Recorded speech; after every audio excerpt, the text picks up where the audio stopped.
Greetings, sifters and patrons, and welcome to this week's edition of Ask Shane Anything. This show pops off because some of you guys and girls are pledging at $7 or more per month at patreon.com/sifted. If you like the show, you want to see it continue, head on over there, drop us a pledge, and if you're already a patron and you really like it, maybe consider bumping up that pledge to that $7 tier. That would be awesome. We're getting into the groove of 2025 here at this point. We have great questions again this week. Let's get right to them. Okay, first up this week, we have a question from Khalib Twalai. Why do you think we older gamers perceive the gaming community as more toxic than before? Has the conversation really deteriorated, or has the industry grown so much that there are more people inside the club than out, to the point where video games have become more of an extension of reality than an escape? That's a really great question, Khalib Twalai. Maybe one of the best questions ever asked on Ask Shane Anything. Well, first of all, I think the one thing is, you said older, and yeah, we're getting older. Here's the thing. Everybody that does what we do, meaning keep abreast of the latest games coming out every month, buy a game, play it, finish it, look for the next one, everyone who does that is old. The young kids are not doing that. They don't even know. My nieces and nephews don't even know what games are coming out at all. They just keep playing Fortnite. They keep playing Roblox. They keep playing whatever they're allowed to play by their parents that they can keep playing. It's really more about being online with their friends from school and maintaining that communication. When I was their age, I would come home from school and I would get on the phone and I'd talk on the phone all night. So I totally understand what they're doing. Well, anyway, till my dad would get angry and kick me off the phone different times, but still kind of the same thing. I wanted to stay connected to my friends from school when I was at home after school. And I think that's what a lot of the younger audience use video games for. They're not about like, oh my God, what happened at the end of the last Zelda and I can't wait for it to be resolved in the new Zelda. That's not how they operate. So the thing is what we do is an old person thing. And so, yeah, we're all getting older. This is why publishers aren't making the games that we like anymore, or they're starting to wean themselves off of it. I think there was a survey from GDC 2025 where 60% of developers said that they were working on live service games. And keep in mind, this is after all these flops like Concord and Suicide Squad Kill the Justice League. They're not giving up because they know that we're a dying breed. We are going away. People like us are not going to be around in 20 or 30 years. They're just not. And publishers have figured it out. And they're like, well, we still need to make enough games to keep them happy because right now, we're the ones really keeping the industry going. But they also know that eventually there aren't going to be many people like us left. And they're going to have to rely on that younger generation. And so they're trying to make games for that generation, even though they know they could lose a ton of money on a flop. So I think that's one of the things is like, it's like there's us and then there's the young generation. And unfortunately, the young generation is not doing what we're doing. And so you're seeing a lot of changes in the industry because of that. Now, back to your comment about toxic gamers. So here's the thing. I don't think that people are any more angry online than they used to be. I think what they're angry about has changed. So it used to be there was just console wars. The Xbox fanboys versus the PlayStation fanboys versus the Nintendo fanboys. And they just go online and they'd argue about which console was better, why the latest exclusive for their favorite console is better than the latest exclusive for your console. It was really annoying, but it was like, I mean, I don't want to say it was like in good fun, but it wasn't serious. It was like, we're talking about video games here, and there was a certain extent where you're like, come on, man, like, grow up, because it's like ridiculous. When you see like 20 and 30 somethings like arguing over video games, it's pretty pathetic. Here's the thing, though. What we have described as toxic over the last 7 or 8 years, it's not about like whether a video game's awesome or a console is awesome. It's really about like cultural stuff. It's about, I mean, a lot of it's about politics. And I can't believe that politics have infected video games as much as they have. It's not this bad in music or in TV or in film. It's only video games. And I think why you have to ask that is I think there is a certain archetype of person who plays games. Now, obviously, almost everybody plays video games, but you start talking about like the very vocal online community, there is an archetype, and that archetype is like a very lonely person who doesn't get a lot of other human interaction. And in a lot of cases, they're not just lonely, they're very angry. They're mad at the world. They think that it's not their fault that their life is the way it is. They want to blame it on somebody else, anybody else. And I don't think that's just with gamers. I just feel like in society in general, no one wants to take responsibility for the stuff they do anymore. Everybody just wants to blame it on somebody else. And so that's where you get like this insane crap about DEI, or the insane crap about like they don't want female characters to be the lead in games. They want games to stay in the Stone Age, in the 80s and 90s, where every game was a power fantasy where the white straight male won at the end of the day. They can't handle it because they feel like when they play games that don't espouse those beliefs, that it's a detriment to what they want, which again are those white male power fantasies where the white guy always wins in the end, be damned everybody else. And for level-headed people, in a lot of cases adults like we are, you can't stand that. And so where it used to be like, someone would argue, oh, Mario is better than Crash Bandicoot or whatever. That's such a petty argument. And it's like, it's silly, but it's harmless. But you start talking about like people's skin color or their sexual orientation or where they come from or their socioeconomic status, that's when you start getting out of bounds. And that's when it starts offending normal people. It's like, I could listen to that same whack job complain about Mario or say that some game is better than another game and just kind of laugh it off. When they start attacking like my friends, that's when it gets different. And that's why it's toxic now, and it's toxic in a different way than it was back in the GameCube and PS2 era, where people were arguing over which console had the most power because one architecture and blah, blah, blah. That stuff was all kind of in good fun. This stuff isn't in good fun. It is evil and dark.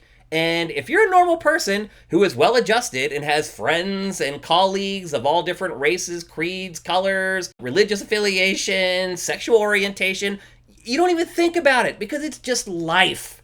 You're just around these people, and you know that they're no better or worse than any other person based on their color or whatever. Everyone's the same. It's how you act that matters, not what you look like or where you came from. You learn that as an adult who's around other people. These people are isolated, or they live in rural areas where the only people around them are people just like them. That's the problem. It all comes out in their online persona. That's where the toxicity is coming from in gaming. So it's not the same as arguing over a console or which game is better or anything like that. It is completely different, and in a lot of ways, it is freaking evil. And for me personally, someone who has lived in cities and around people who don't look like me and don't talk like me and don't walk like me all the time, it's not a big deal. To these people who are isolated in Whitelandia, where they never come across anybody different from them, it's a different story. If you are someone who has been around other people and other cultures, it is absurd. And at a certain point, you cannot abide.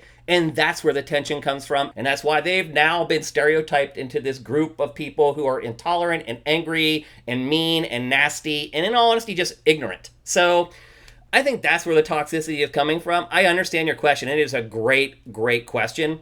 And then the other thing I would say is you describe games as an escape. I mean, I don't play games for an escape. Like, I never am like, oh, I had a horrible day of work and now I need to play Call of Duty. Like, I never say I need to play video games the way I hear other people saying, like, I need a drink or I need a cigarette or whatever. Those are escapes. You're altering your mind in a way to escape reality. Games help you escape reality, but you're never really escaping your mind. So I do think that they're different. So to say, like, is this just an escape? Or I just think it is something people enjoy. I don't consider video games as an escape, so to speak. Like, oh my God, my life is so terrible. I need to play video games to get away from reality. Maybe some people do that. I do think it's a very small percentage of the people who play games, though. Okay, next up, we have a question from Derek D111. If no details about the Switch 2 leaked out before it was announced, how would its debut have been viewed by you and the average consumer? This is another great question, Derek. You guys are so far 2 for 2 in this episode. There's been a lot of questions asked about Switch 2 since it was announced, not this one. So you've definitely found a different angle. And I would say that I think actually the leaks kind of helped. So if you've watched over the last week or so since Switch 2 was announced, you've seen a lot of people writing editorials, doing stuff like I'm doing right now, talking head stuff where you give your opinion. A lot of it has been about, we lost the good Nintendo, where they tried new stuff and did crazy things, and now they're just like everybody else, blah, blah, blah. I guess some people still thought the Switch 2 might have something different despite all the leaks, but now they're realizing that the leaks were accurate, and now they're venting. Here's the thing, though. If we had not known anything about Switch 2. That trailer came out, and it was the first information anybody knew about it. Now, you could have made assumptions. You could have assumed that, yeah, it's probably going to be like the first Switch, because let's be honest, Nintendo would be idiotic not to follow that template. But you could still be delusional and think that Nintendo's going to release some crazy thing that, like, measures your heart rate while you play or whatever, like the vitality sensor. I mean, Nintendo tries so much of that stuff that you still kind of leave the door open that it might happen.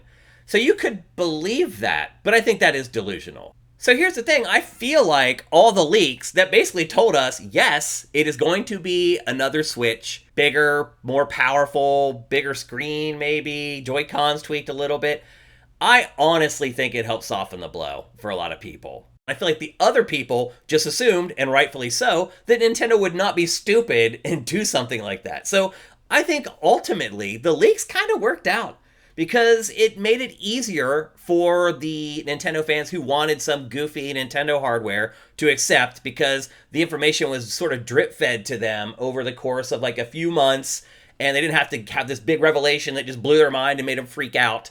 So they kind of knew what was coming, so I feel like it did mute sort of the pushback or the backlash online. And then for the rest of us who were just like, you know, I probably just want a better Switch. With the Switch 2, that's what we got, and we were just kind of reassured along the way. So ultimately, and ironically maybe, I think the leaks actually probably worked out to the good for Nintendo.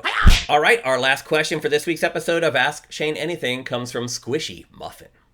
What do you personally wish for in regards to how Grand Theft Auto 6 will actually play? How do you want it to evolve from Grand Theft Auto 5 and Red Dead Redemption 2? A childhood desire of mine was for the ability to enter every building.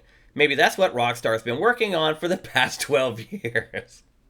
Okay, Squishy. I think everybody agrees with you at your last point there. I think everybody has wanted the ability to enter any and all buildings in a Grand Theft Auto game. I think that's a pretty safe bet for Grand Theft Auto 6. I think your childhood dreams are finally going to come to reality, which is awesome. And it's not just yours again. I think a lot of people have wanted that from GTA for a long time. Me personally, I don't care that much about that stuff as long as it's very clear which buildings I can and cannot go into.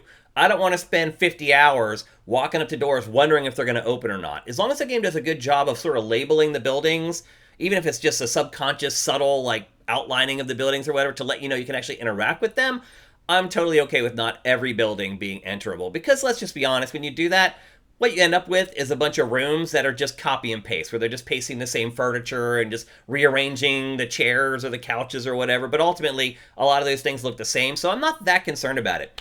What I'm more concerned about is the shooting. I was really shocked with Red Dead Redemption 2 that they did not update the gunplay at all. Now, with that game in particular, it makes a little more sense for the gunplay to be clumsy, because the weapons that you're using back then are clumsy. It takes several seconds to just reload one bullet or whatever. It's not like it is now where you just shove a clip in and keep going. So I could understand a little bit more where Rockstar would want to make the gunplay maybe even a little bit annoying in Red Dead Redemption 2.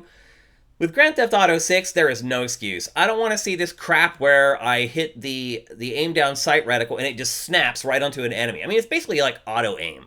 Now, we've seen that in other games like Metroid Prime, and I think they did a better job of it there. And again, they didn't want Metroid Prime to focus on shooting. They wanted to focus on atmosphere and exploration. And I feel like Grand Theft Auto, you're doing a lot more shooting than you do in the Metroid Prime franchise. So for me, number one is to improve the shooting. I wouldn't even mind if I'm able to play the game in first-person perspective instead of having to play it in third person. I know that's probably not going to happen because Rockstar wants you to see these characters that they've worked on for 12 years or whatever at all times. I would be totally fine if I could play GTA 6 in first person the whole time. But if not, still the third-person shooting should be better. We are playing free-to-play games that handle aiming and shooting just fine. There is no reason that the industry leader should not have good shooting in it. So that's one thing. The shooting needs to be improved. If you want to keep the auto lock that like it, what, fine. I'm okay if they include it as an option, but I should also have the option for 100% free look aim. So that's one thing. The other thing is driving. And again, this is something that people who play Grand Theft Auto will say, oh, the driving's fine. And it is fine after you play the games for a while and you understand it. But for a lot of people, driving cars in Grand Theft Auto is really annoying because it uses a completely different model from every other game on the planet. And what I discovered over time is that when you go around turns, you just let off the gas. And then your car will kind of hug and curve. If you try to keep the gas down around turns, it makes it very hard to steer in the game. So again, I don't know why Rockstar does this, why it feels like its cars need to handle differently than every other game on the planet, but give the damn game a typical like physics engine for driving and make it easy so people can just pick it up and play it. I don't play Grand Theft Auto to like learn some goofy anomaly styled gameplay mechanic that only that game does, because it's not better, it's worse. That's not what I play GTA for. I play it for the situations, the satire, the characters, the plot. That's what I play Grand Theft Auto for, not looking for some goofy way to try something differently that is already solved in every other game in the market. So those are the two things I would really focus on, though I do think a lot of people would agree with you that they want to be able to go into every single building. Okay, that's it for this episode of Ask Shane Anything. I'm sorry it's a little bit shorter. I am just slammed right now. I am so underwater and in the weeds with all the stuff that I have to do. I could literally work 7 days a week, 18 hours a day, and I would still be behind. And I get crap done. When I'm working, man. I'm not slagging off, I'm not screwing around. I am producing stuff. And that's just how far in the weeds I am right now. I have so much to get done. I don't have enough time. I've almost passed on doing this show because today our website went down for a couple hours and my schedule is so locked in that if I lose a couple hours, it just throws everything out of flux. So I'm recording this episode right now, 4 hours later than I usually do. Anyway, again, I appreciate all you guys pledging at that $7 a month or more tier, that Ask Shane tier. That's why this show keeps happening. That's why I went out of my way to do this episode this week, because you guys want it and you guys are paying for it. So I appreciate it very much. If you're watching this on YouTube, head to patreon.com/SIFTD. Give us a pledge, man. I'm working hard here. Hopefully you can appreciate it. Hopefully you like the content. So have you guys a great week, and I'll see you next week back here on Ask Shane Anything.